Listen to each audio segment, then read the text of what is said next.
आइए भक्तों, आज सुनते हैं चैत्र नवरात्रि में श्री दुर्गा नवरात्रि व्रत कथा। 9 दिन जरूर सुने। इस कथा का पाठ सभी 9 देवियों की मिलेगी कृपा और होगी हर मनोकामना पूर्ण।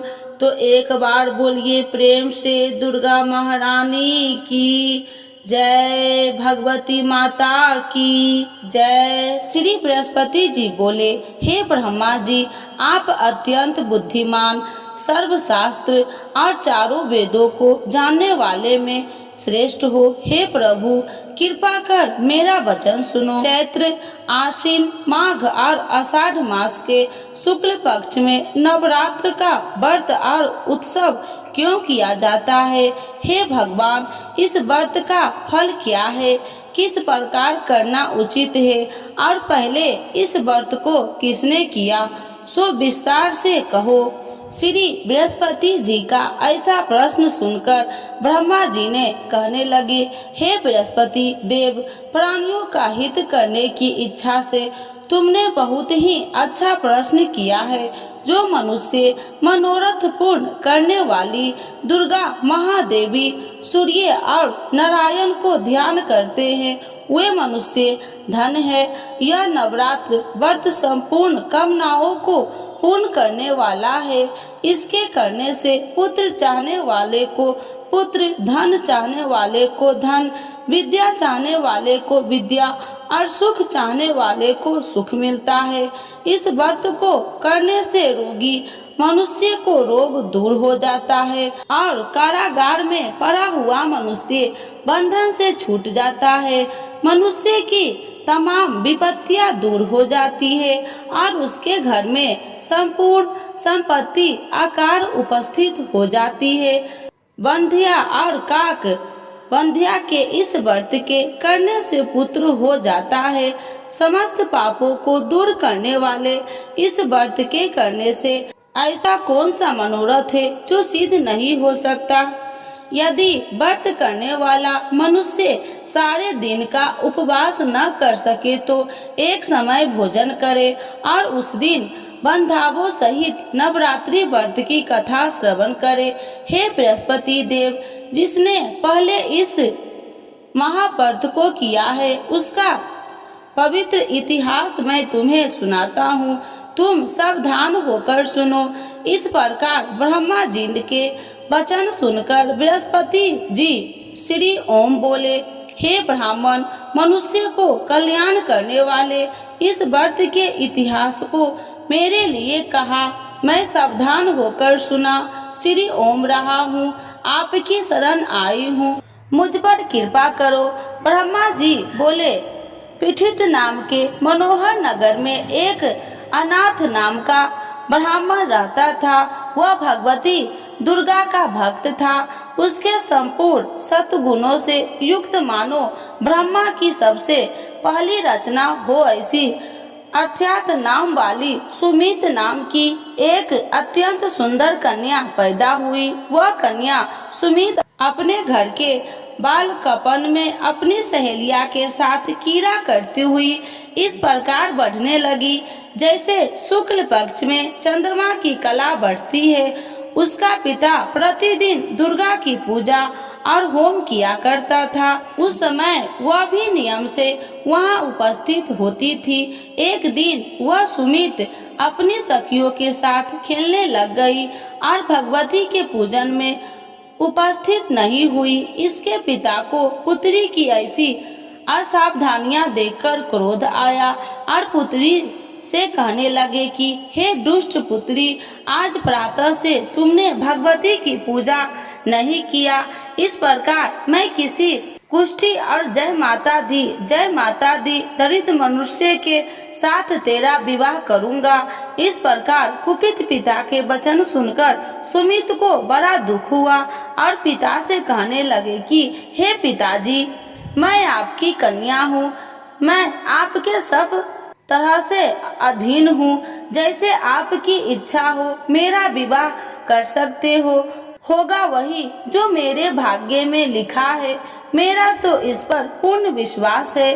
मनुष्य न जाने कितने मनोरथ को चिंतन करता है, पर होता वही है जो भाग्य में विधाता ने लिखा है। जो जैसा करता है उसको फल भी उस कर्म के अनुसार ही मिलता है, क्योंकि कर्म करना मनुष्य के अधीन है पर फल देव के अधीन है।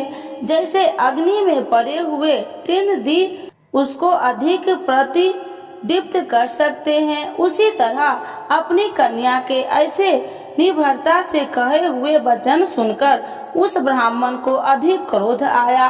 तब उसने अपनी कन्या का एक कुष्ठी के साथ विवाह कर दी और अत्यंत क्रोध होकर पुत्री से कहने लगे कि जाओ जाओ, जल्दी जाओ, अपने कर्म का फल भोगो। देखो केवल भाग्य में भरोसा पर रहकर क्या करती है। इस प्रकार से कहे हुए पिता के कुटु वचन को सुनकर सुमित अपने मन में विचार करने लगे कि अहो मेरा बड़ा दुर्भाग्य है जिसने मुझे ऐसा पति मिला है। इस तरह अपने दुख का विचार करती हुई वह सुमित अपने पति के साथ वन चली गई और भयानक वन में कुशा युक्त उस स्थान पर उन्होंने वह रात बड़े कष्ट से व्यतीत की। उस गरीब बालिका की ऐसा दशा देखकर भगवती पूर्व पुण्य के प्रभाव से प्रकट होकर सुमित से कहने लगे कि हे ब्राह्मणी, मैं तुम पर प्रसन्न हूँ, तुम जो चाहो वरदान मांग सकती हो। मैं प्रसन्न होने पर मनोवांछित फल देने वाली हूँ। इस प्रकार भगवती दुर्गा का वचन सुनकर ब्राह्मणी कहने लगे कि आप कौन है जो मुझ पर प्रसन्न हुई हो। यह सब मेरे लिए कहा और अपनी कृपा दृष्टि से मुझ दासी को कृतार्थ करो। ऐसा ब्राह्मणी का वचन सुनकर देवी कहने लगे कि मैं आदि शक्ति हूँ और मैं ही ब्रह्मा विद्या हूँ और सरस्वती भी हूँ। मैं प्रसन्न होने पर प्राणियों को दुख दूर कर उसको सुख प्रदान करती हूँ। हे ब्राह्मणी, मैं तुम पर तेरे पूर्व जन्म के पुण्य के प्रभाव से प्रसन्न हूँ। तुम्हारे पूर्व जन्म का वृत्तांत सुनाती हूँ, सुनो। तुम पूर्व जन्म में निषाद भील की स्त्री थी और अति पतिव्रता थी। एक दिन तेरे पति निषाद ने चोरी की। चोरी करने के कारण तुम दोनों को सिपाहियों ने पकड़ लिया और ले जाकर जेल खाने में कैद कर दिया। उन लोगों ने तेरे को और तेरे पति को भोजन भी नहीं दिया। इस प्रकार नवरात्र के दिनों में तुमने न तो कुछ खाया और न जल ही पिया, इसीलिए 9 दिन तक नवरात्र का व्रत हो गया। हे ब्राह्मणी, उन 9 दिनों में जो व्रत हुआ उस व्रत के प्रभाव से प्रसन्न होकर तुम्हें मनोवांछित वस्तु दे रही हूँ। तुम्हारी जो इच्छा हो सो मांगो। इस प्रकार दुर्गा के कहे वचन सुनकर ब्राह्मणी बोली, अगर आप मुझ पर प्रसन्न है तो हे दुर्गे, आपको प्रणाम करती हूँ। कृपा करके मेरे पति को कोढ़ को दूर करो। देवी कहने लगे कि उन दिनों में जो तुमने व्रत किया था उस व्रत के एक दिन का पुण्य अपने पति को कोढ़ दूर करने के लिए अर्पण करो। मेरे प्रभाव से तेरा पति कोढ़ी से रहित और सोने का समान शरीर वाला हो जाएगा। ब्रह्मा जी बोले। इस प्रकार देवी का वचन सुनकर वह ब्राह्मणी बहुत प्रसन्न हुई और पति को निरोग करने की इच्छा से ठीक है ऐसी बोली। तब एक उसके पति का शरीर भगवती दुर्गा की कृपा से कुष्ठहीन होकर अति कांति युक्त हो गया, जिसकी कांति के सामने चंद्रमा की कांति भी क्षीण हो जाती है। वह ब्राह्मणी पति की मनोहर देह को देखकर देवी को अति पराक्रमी वाली समझकर स्तुति करने लगी। हे दुर्गे, आप दुर्गत को दूर करने वाली, तीनों जगत को सनातप हरने वाली, समस्त दुखों को दूर करने वाली, रोगी मनुष्य को निरोग करने वाली, प्रसन्न होने पर मनोवांछित वस्तु को देने वाली और दुष्ट मनुष्य को नाश करने वाली हो। तुम ही सारे जगत की माता और पिता हो। हे अम्बे, मुझ अपराध रहित अबला की मेरे पिता ने कुष्ठ के साथ विवाह कर मुझे घर से निकाल दिया। उसकी निकाली हुई मैं पृथ्वी पर घूमने लगी। आपने ही मेरा इस आपत्ति रूपी समुद्र से उद्धार किया है। हे देवी, आपको प्रणाम करती हूँ, मुझ दिन की रक्षा करो। ब्रह्मा जी बोले कि हे बृहस्पति, इसी प्रकार उस सुमित ने मन से देवी की बहुत स्तुति की। उससे की हुई स्तुति सुनकर देवी को बहुत संतोष हुआ और ब्राह्मणी से कहने लगी कि हे ब्राह्मणी, तुम्हारे उद्याल नाम का एक अति बुद्धिमान, धनवान, कार्तिवान और जितेंद्रिय पुत्र शीघ्र ही होगा।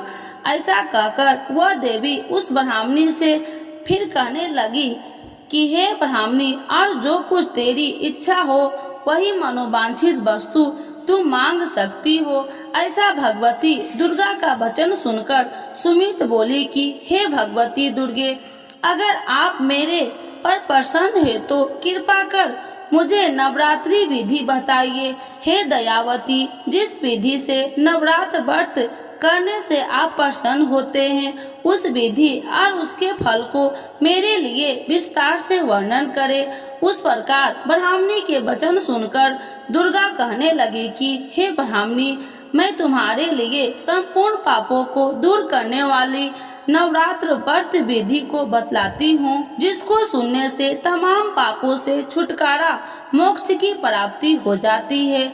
आश्विन मास के शुक्ल पक्ष की प्रतिपदा से लेकर 9 दिन तक विधि पूर्वक व्रत करे। यदि दिन भर का व्रत न कर सके तो एक समय का भोजन करे। पढ़े लिखे ब्राह्मणों से पूछकर घट स्थापना करे और वाटिका बनाकर उसको प्रतिदिन जल से सींचे। महाकाली, महालक्ष्मी और महासरस्वती की मूर्तियां बनाकर उसकी नित्य विधि सहित पूजा करे और पुरुषों से विधि पूर्वक अर्घ्य दे। बिजोड़ा के फूल से अर्घ्य देने से रूप की प्राप्ति होती है। जय फल से कीर्ति, दाख से कार्य की सिद्धि होती है। आंवले से सुख और केले के भूषण की प्राप्ति होती है। इस प्रकार फलों से अर्घ्य देकर यथा विधि हवन करे। खंड, घी, गेहूं, शहद और तिल, बिल्व, नारियल, दाख और कदम, इनसे हवन करे। गेहूं होम करने से लक्ष्मी की प्राप्ति होती है। खीर व चंपा के पुष्प से धन और रत्नों से तेज और सुख की प्राप्ति होती है। आंवलों से कीर्ति और केले से पुत्र हो। कमल से राज, सम्मान और दुखों से सुख संपत्ति की प्राप्ति होती है। व्रत करने वाला मनुष्य इस विधान से होम कर आचार्य को अत्यंत नम्रता के साथ प्रणाम करे और यज्ञ की सिद्धि के लिए उसे दक्षिणा दे। इस महाव्रत को पहले बताई हुई विधि के अनुसार जो कोई करता है उसके सब मनोरथ सिद्ध हो जाते हैं। इसमें तनिक भी संशय नहीं है। इन 9 दिनों में जो कुछ दान आदि किया जाता है उसका करोड़ों गुना फल मिलता है। इस नवरात्रि के व्रत से अश्वमेघ यज्ञ का फल मिलता है। हे ब्राह्मणी, इस संपूर्ण कामनाओं को पूर्ण करने वाले उत्तम व्रत को तीर्थ, मंदिर अथवा घर में ही विधि के अनुसार करे। ब्रह्मा जी बोले कि हे बृहस्पति देव, इस प्रकार ब्राह्मणी को व्रत की विधि और फल बताकर देवी अंतर ध्यान हो गई। जो मनुष्य या स्त्री इस व्रत को भक्ति पूर्वक करता है वह इस लोक में सुख पाकर अंत में दुर्लभ मोक्ष को प्राप्त होता है। हे बृहस्पति देव, यह दुर्लभ व्रत का महात्म्य मैं तुम्हारे लिए बतलाया है। ऐसा ब्रह्मा जी के वचन सुनकर बृहस्पति देव जी आनंद के कारण रोमांचित हो गए और ब्रह्मा जी से कहने लगे, हे ब्रह्मा जी, आपने मुझ पर अति कृपा की जो अमृत के समान इस नवरात्रि व्रत का महात्म्य सुनाया है।